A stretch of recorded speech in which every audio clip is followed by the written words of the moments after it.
Hello दोस्तों, स्वागत है आप सभी का हमारे YouTube channel science GK DDA SO exam 2023 29 सितंबर आज। और आज फर्स्ट शिफ्ट का एग्जाम खत्म हो चुका है और अब तक मेरे पास मैक्सिमम रियल क्वेश्चन आ चुके हैं जो एग्जाम में पूछे गए थे। तो शुरू करते हैं आज का वीडियो, देख लेते हैं आज के फर्स्ट शिफ्ट में किस प्रकार क्वेश्चन पूछे गए हैं जीके एंड जीएस के। लेकिन शुरू करने से पहले यदि आप चैनल पहली बार आए तो चैनल सब्सक्राइब कर बेल आइकन ऑन कर लो, ताकि मैं जैसे ही नेक्स्ट शिफ्ट का एग्जाम खत्म होगा और उसका एनालिसिस लेके आऊँगा तो उसका नोटिफिकेशन आप तक पहुँच जाएगा और आप सबसे पहले एनालिसिस देख सकेंगे। और गाइस, जिनका भी नेक्स्ट शिफ्ट में एग्जाम है उन सभी को डिस्क्रिप्शन है टेलीग्राम ग्रुप का लिंक मिल जाएगा। आप उस सभी में उन जिनका भी एग्जाम है आगे आने वाले शिफ्टों में वो सभी उस टेलीग्राम ग्रुप में अपने क्वेश्चन सेंड कर देना। जो भी एग्जाम पूछे गए हैं वो अपने जो भी क्वेश्चन याद है आप सभी को वो लिख के टेलीग्राम ग्रुप में सेंड कर देना, ताकि मैं उनका एनालिसिस अच्छे से प्रोवाइड करवा सकूँ। तो ठीक है गाइस, शुरू करते हैं आज का वीडियो और देख लेते हैं आज के फर्स्ट शिफ्ट में किस प्रकार क्वेश्चन पूछे गए हैं जीके एंड जीएस के। तो फर्स्ट क्वेश्चन है, अर्जुन पुरस्कार किस खिलाड़ी को दिया गया था? तो ये लक्ष्य सेन को दिया गया था। लक्ष्य सेन इसका राइट आंसर हो जाएगा। और ये 30 नवंबर 2022 को राष्ट्रपति द्रौपदी मुर्मू ने राष्ट्रपति भवन में आयोजित समारोह में उत्तराखंड के अल्मोड़ा निवासी सल्टलर्स लक्ष्य सेन को अर्जुन अवार्ड सम्मानित किया गया था। तो इफेक्ट आपको ध्यान रखने। इस पर नेक्स्ट क्वेश्चन पूछा गया था, दुर्गा पूजा किस राज्य का मुख्य पर्व है? तो पश्चिम बंगाल का, पश्चिम बंगाल इसका राइट आंसर हो जाएगा। यह त्यौहार जो देवी दुर्गा की महिषासुर विजय के उपलक्ष्य में मनाया जाता है और यह त्यों के महीने में मनाया जाता है। तो इफेक्ट आपको ध्यान रखने। इस पर नेक्स्ट क्वेश्चन पूछा गया था, किस देश की भूमि सीमा भारत से नहीं लगती है? तो गाइज इसमें मुझे ऑप्शन तो नहीं बताया स्टूडेंट ने, कौन सा देश का नहीं लगता है। तो इसमें बात करें कौन कौन से देशों की लगती है, उनके अलावा जो भी ऑप्शन में आएगा वो अपना राइट आंसर हो जाएगा। तो मैं आपको बता दूँ कौन कौन से देशों की लगती है। चीन की लगती है, भूटान की लगती है, नेपाल की लगती है, पाकिस्तान की लगती है, अफगानिस्तान की लगती है, बांग्लादेश की लगती है, म्यांमार की लगती है। इन देशों की लगती है। तो ये सभी आपको ध्यान रखना है और इनके अलावा जो भी ऑप्शन में आएगा वो अपना राइट आंसर हो जाता है। भारत उत्तर में चीन, भूटान, नेपाल, पाकिस्तान और अफगानिस्तान सीमा साझा करता है। और भारत पूर्व में बांग्लादेश, म्यांमार की सीमा साझा करता है। और भारत दक्षिण में श्रीलंका, मालदीव, इंडोनेशिया, भारत के साथ जल की सीमा साझा करते हैं। तो इफेक्ट आपको ध्यान रखने से। नेक्स्ट क्वेश्चन पूछा गया था, केंद्रीय हिंदी संस्थान का मुख्यालय कहाँ है? तो केंद्रीय हिंदी संस्थान का मुख्यालय आगरा उत्तर प्रदेश में स्थित है। तो ये इसका राइट आंसर आगरा उत्तर प्रदेश हो जाएगा। और इसे भारत सरकार के मानव संसाधन विकास मंत्रालय द्वारा समन्वित किया जाता है और इसकी स्थापना 1960 में उच्च शिक्षा विभाग द्वारा की गई थी। तो इफेक्ट आपको ध्यान रखना है। और केंद्रीय हिंदी संस्थान के पदाध्यक्ष रमेश पोखरियाल निशंक और वह मानव संसाधन विकास मंत्रालय कैबिनेट मंत्री भी है। तो इफेक्ट आपको ध्यान रखने। इस पर नेक्स्ट क्वेश्चन पूछा गया था, नमक सत्याग्रह आंदोलन की शुरुआत किसने की थी? तो वह महात्मा गांधी जी ने की थी। महात्मा गांधी जी इसका राइट आंसर हो जाएगा। और कब की थी? 12 मार्च 1930 को सुबह 6:30 बजे गांधी ने अपने आश्रम से 78 स्वयंसेवकों के साथ डांडी यात्रा पर निकले थे। और डांडी समुद्र तट पर यह गाँव जो उनके आश्रम से 241 मील दूर है। और 5 मार्च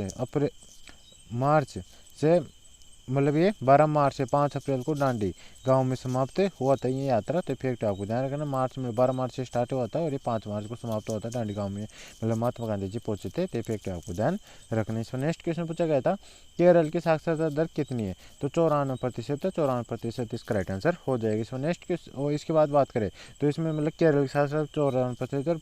इसके पुरुष की साक्षरता दर कितनी? केरल की 96.11% और महिलाओं की 52.07%। भारत की साक्षरता दर की बात करें तो 74.04% है एवरेज। और पुरुषों की बात करें तो 82.14% और महिलाओं की बात करें तो 65.46% है। ये फैक्ट आपको ध्यान रखना है। और 61% साक्षरता दर के साथ बिहार देश में अंतिम स्थान पर है। ये फैक्ट आपको ध्यान रखना है। और बिहार से पहले अरुणाचल प्रदेश यानी सेकंड लास्ट कौन है साक्षरता दर के मामले में? अरुणाचल प्रदेश से 66.95% साथ। और राजस्थान थर्ड स्थान पर आता है, थर्ड लास्ट स्थान पर आता है साक्षरता दर के मामले में 67.06% के साथ। इस बार नेक्स्ट क्वेश्चन पूछा गया था, मानव विकास सूचकांक किस वर्ष स्थापित किया गया था? तो 1990 में शुरू किया गया था। 1990 इसका राइट आंसर हो जाएगा। और भारत के HDI यानी मानव विकास सूचकांक में रैंकिंग कितनी 2022 के अनुसार 132वीं है। इफेक्ट आपको ध्यान रखना है। और भारत ने जन्म के समय सर्व 67.2 वर्ष की जीवन प्रत्याशा दर्ज की है, जो विश्व की तुलना में कम है। स्कूल शिक्षा के औसत वर्ष 6.7 वर्ष और स्कूली शिक्षा की अपेक्षा जो 11.9 वर्ष है। तो इफेक्ट आपको ध्यान रखना है। और सकल घरेलू उत्पाद प्रति व्यक्ति आय यानी कितनी है? $6,500 है। तो इफेक्ट आपको ध्यान रखना है। इसका नेक्स्ट क्वेश्चन है, ओणम महोत्सव किस राज्य में मनाया जाता है?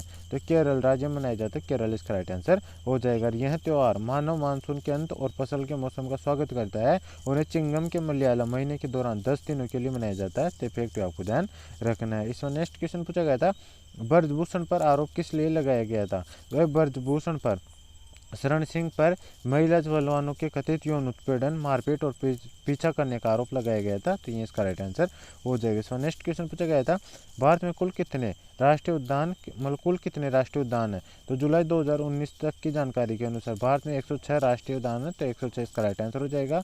106 राष्ट्रीय उद्यान और 500 मतलब 567 वन्य जीव अभ्यारण्य है, ये भी आपको ध्यान रखना है। और के बारे में भारत में कुल सतही क्षेत्रफल के 1.23% शामिल है। तो इफेक्ट आपको ध्यान रखने। सो नेक्स्ट क्वेश्चन है, नीरज चोपड़ा ने डायमंड लीग में तोड़ा अपना ही रिकॉर्ड, मतलब अपना ही रिकॉर्ड तोड़ दिया, मतलब कितना मीटर भाला फेंक कर? तो गाइज इन्होंने 89.94 मीटर दूर भाला फेंका है, मतलब डायमंड लीग में। और इस तरह उन्होंने अपना ही नेशनल रिकॉर्ड तोड़ दिया, जो पिछला उनका रिकॉर्ड था 14 जून को बनाया था, मतलब तब नीरज ने तुर्क में पावीनुर में खेल में 89.30 मीटर दूर भाला फेंका था। फिर दोबारा इन्होंने कितना फेंक दिया डायमंड लीग में? 89.94 मीटर भाला फेंक कर इन्होंने अपना खुद का ही रिकॉर्ड तोड़ दिया और सिल्वर मेडल जीता। तो इफेक्ट आपको ध्यान रखने। इसको नेक्स्ट क्वेश्चन पूछा गया था, भारत में सबसे बड़ा धर्म कौन सा है? तो हिंदू धर्म है। हिंदू धर्म इसका राइट आंसर हो जाएगा। 2011 की जनगणना के अनुसार भारत में 79.8% आबादी हिंदू धर्म का पालन करती है, 2.3% ईसाई धर्म का पालन करती है, 1.72% सिख धर्म का पालन करती है, 0.7% बौद्ध धर्म का पालन करती है और 0.37% जैन धर्म का पालन करती है। तो इफेक्ट आपको ध्यान रखना। और हिंदू जनसंख्या वृद्धि दर पिछले दशक के 19.92% के आंकड़े से घटकर 16.76% रह गई है। तो इफेक्ट आपको ध्यान रखना। और ईसाई जनसंख्या वृद्धि दर की बात करें तो 15.5% थी, जबकि सिख जनसंख्या वृद्धि दर की बात करें तो 8.4% थी। तो इफेक्ट आपको ध्यान रखना। इसमें नेक्स्ट क्वेश्चन पूछा गया था, दारुल उलूम की खोज कब हुई थी? तो 1866 में हुई थी। 1866 इसका राइट आंसर हो जाएगा। दारुल उलूम देवबंद भारत में एक इस्लामी मदरसा है, जहाँ से देवबंदी आंदोलन शुरू हुआ था। यह 1857 के स्वतंत्रता संग्राम की विफलता के मद्देनजर भारतीय मुस्लिम धर्मशास्त्री द्वारा स्थापित किया गया था। तो इफेक्ट आपको ध्यान रखने। इसमें नेक्स्ट क्वेश्चन पूछा गया था, इनमें से कौन सा देश सार्क का सदस्य नहीं है? तो म्यांमार। सार्क की स्थापना ढाका में 1985 में 7 सदस्यों के साथ हुई थी।